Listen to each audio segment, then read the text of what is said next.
Hello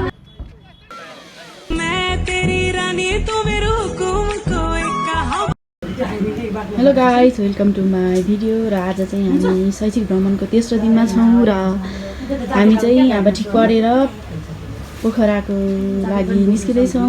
र तिमीहरू पोखराको लागि कतिको एक्साइटेड छौ? यतातिर म्याडमहरू चाहिँ कतिको एक्साइटेड हुनुहुन्छ?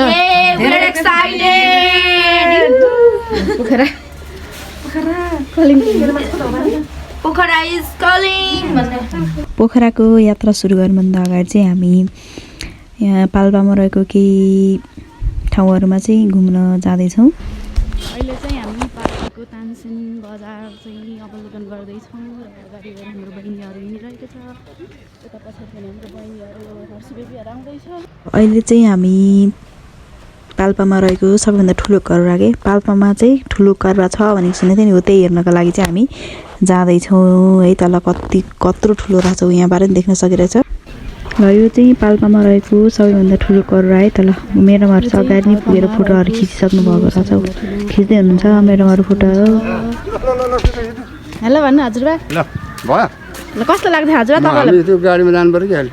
कस्तो लाग्दै त पाल्पा कस्तो लाग्यो? पाल्पा कस्तो लाग्यो? राम्रो लाग्यो नि हैन त। हिँडेर के जान्थ्यो यत्र है त? बरु गयो हुन्छ। तान्छेन अब पाल्पा दरबार म्युजियम जाँदैछौँ है त। र यो चाहिँ पाल्पा दरबार म्युजियम है। तल अब भित्र के छ हामी चाहिँ भित्र गएर अवलोकन गर्नेछौँ। हामी पाल्पालाई बाई बाई भन्दै स्याङ्जा हुँदै पोखरातिरको यात्रा सुरु गर्दैछौँ। गाह्रो छ, त्यही भएर पनि होला नानीहरूलाई गाह्रो भइरहेछ। अलि बढी खोटी फाट्ने जोस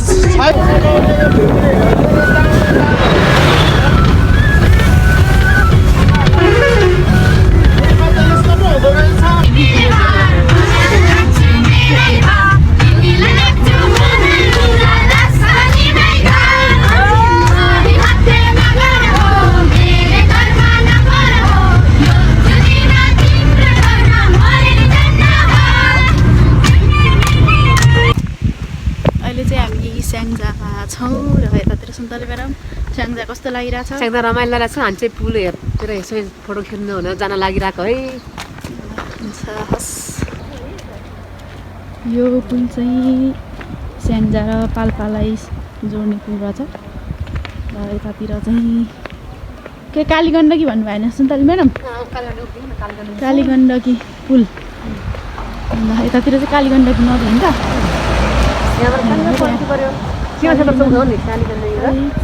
गण्डकी नदी पाल्पातिर हेर्न सक्नुहुन्छ। योभन्दा पारि पहाड चाहिँ पाल्पा र यतापट्टि चाहिँ स्याङ्जा। यो पाल्पा र स्याङ्जालाई जोड्ने पुल रहेछ। र विद्यार्थीहरू पनि यो पुलबाट चाहिँ कालीगण्डकी नदीलाई अवलोकन गरिरहेको छ।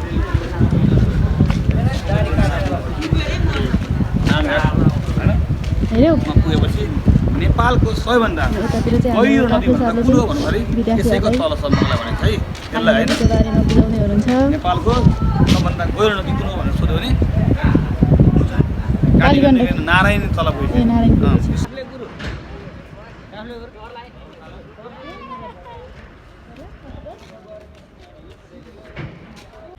र अहिले चाहिँ हामीले यो बाटोमा यात्राकै क्रममा भनौँ न लामो र एकदमै धेरै अग्लो पुल हेर्ने मौका पनि पायौँ।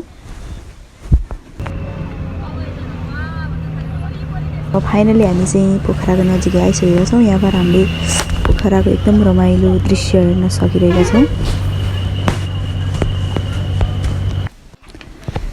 अहिले चाहिँ हामी पोखरामा प्रवेश गरिसकेका छौँ र यसै क्रममा हामी चाहिँ पोखराको पुम्दिकोट भन्ने ठाउँमा चाहिँ आइसकेका छौँ। र चाहिँ भिडियोमा देखेको थिएँ यति राम्रो राम्रो दृश्य र अहिले चाहिँ एकदम प्रत्यक्ष देख्न पाउँदाखेरि एकदमै रमाइलो लागिरहेछ।